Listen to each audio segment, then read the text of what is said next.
Kali ini gue mau review film anime terbaru yang tayangnya di Netflix. Judulnya Words Bubble Up Like Soda Pop.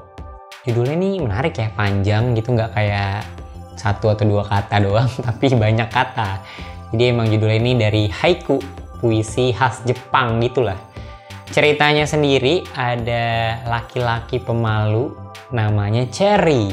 Dia sulit berkomunikasi dengan orang lain. Suatu hari bertemu dengan perempuan yang jadi selebgram, yaitu Smile. Tapi dia pemalu juga karena giginya tuh tonggos, jadi selalu pakai masker kemana-mana. Nah, suatu hari mereka bertemu, nggak sengaja tabrakan, dan ponsel mereka itu tertukar. Sampai akhirnya mereka berhubungan lah dari situ. Sudah kenal satu sama lain, mereka kerja bareng bahkan di satu panti jompo. Terus mereka ingin mencari piringan hitam yang udah lama dicari sama satu tokoh di panti jompo itu, namanya Fujiyama. Karena piringan hitam itu mengingatkan dia sama istrinya yang sangat dia sayangi. Ini premis yang sederhana ceritanya sebenarnya.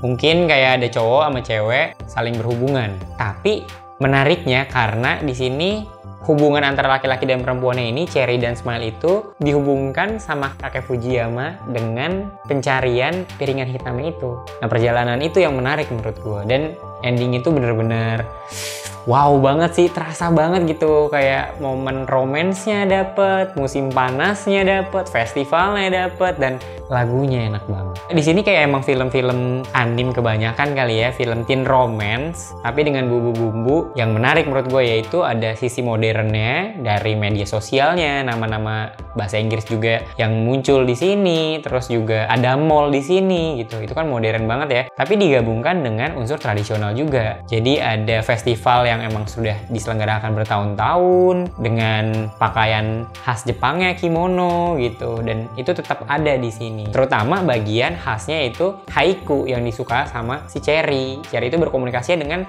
nulis haiku atau puisi khas Jepang gitu sih. Nah, haiku ini juga gue relate banget sih karena gue suka puisi. Jadi pas ada haiku ini tuh jadi relate banget. Dianya itu bisa berkomunikasi dengan bebas si Cherry ini saat nulis haiku. Kalau kalian biasa nonton anime gitu, ya sebenarnya warna-warnanya ngikutin manusia gitu ya, biasa kayak emang realis gitu. Tapi di sini warna-warnanya justru malah sangat mencolok gitu. Kalau kalian suka artworknya Artneck, style warna-warna terang seperti ini tuh, ini uniknya gitu. Jadi kayak, bisa ya bikin kayak gini dengan warna-warna yang bener-bener hijaunya tuh bukan hijau biasa, tapi kayak hijau stabilo ya, cuma lebih enak lah, maksudnya nggak bener-bener sakit di mata gitu. Campuran aduk warnanya gitu, tetap ada color paletnya, cuma kayak emang beragam banget ininya warna-warna yang dipilih gitu. Jadi nontonnya unik aja, punya perasaan yang berbeda sih. Nontonnya tuh tenang ya, jadi kayak dari awal sampai akhir jarang banget ada scoring-scoring yang biasanya akan ditambahkan. Mungkin kalau kalian suka nonton film Kimi no Na wa gitu, film-film Makoto Shinkai itu suka banyak lagu-lagu gitu kan. Kalau ini justru sebaliknya, malah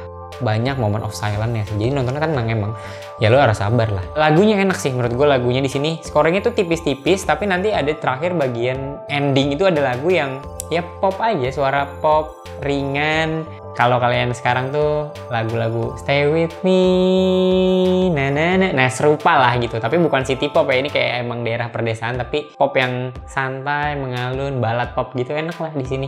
Di akhir, menurut gue sih endingnya tuh emang bener-bener pas banget gitu. Karena selama nonton kan banyak moment of silence gitu, jadi banyak adegan-adegan yang emang sepi, terus tenang aja. Cuma di akhir emang bener-bener boom banget ternyata gitu, dengan adanya festival, dengan adanya nyanyian lagu, dan itu dinyanyikan dengan baik lah. Seru deh kalau kalian nontonnya sendiri, jangan spoiler nih gue nih, supaya kalian tetap bisa menikmati itu dengan kenikmatan yang sama yang gue rasakan gitu.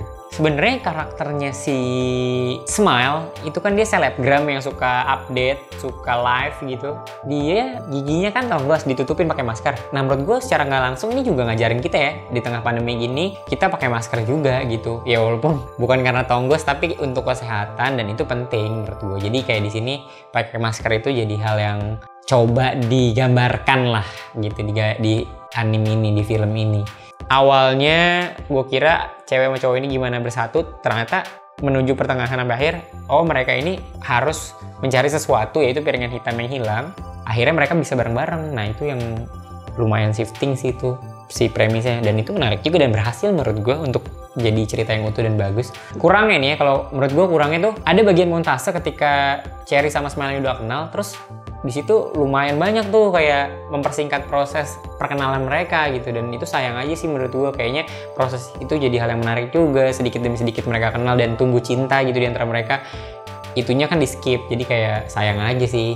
Momen kedekatan awal-awal kan biasanya lucu ya, penuh dengan kecanggungan, terus penuh dengan hal lucu, penuh dengan hal-hal kejutan, yang salah melakukan apa, ini salah melakukan apa, terus ada konflik sedikit. Itu kayak nggak ada di sini sih. Kalau kalian nggak suka film slice of life gitu, atau film yang emang banyak dramatisnya tuh dikit gitu ya, ini mungkin kalian nggak suka, karena di sini banyak momen tenangnya, nggak ada scoringnya, nggak ada hal-hal dramatis yang besar gitu, perubahan-perubahan yang signifikan, bener-bener drastis lah gitu.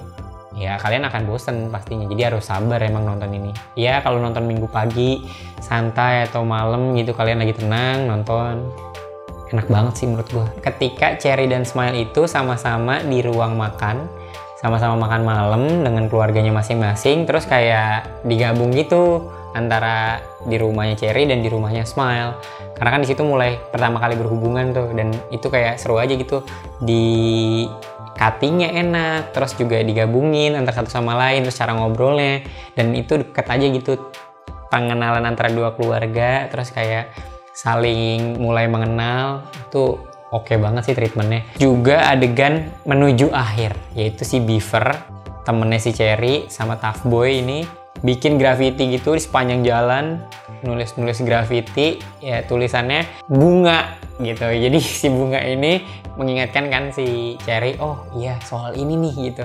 Makanya dia berhenti untuk balik ke tempat festival, dan akhirnya tuh dapat banget sih momen romantisnya, dapet, terus nggak lebay juga, dan kakeknya ini tuh jadi momen nostalgia juga kan buat dia, karena dia menemukan piringan hitam yang selama ini dia cari sih.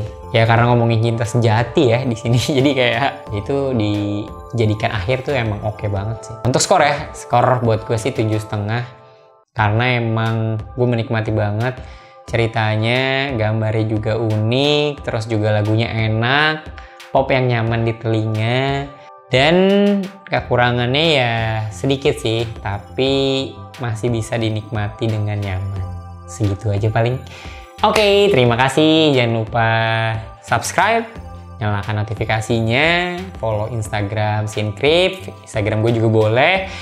Jangan lupa juga join Discord kita, biar bisa ngobrol lebih lanjut dengan anak-anak yang juga suka film pastinya.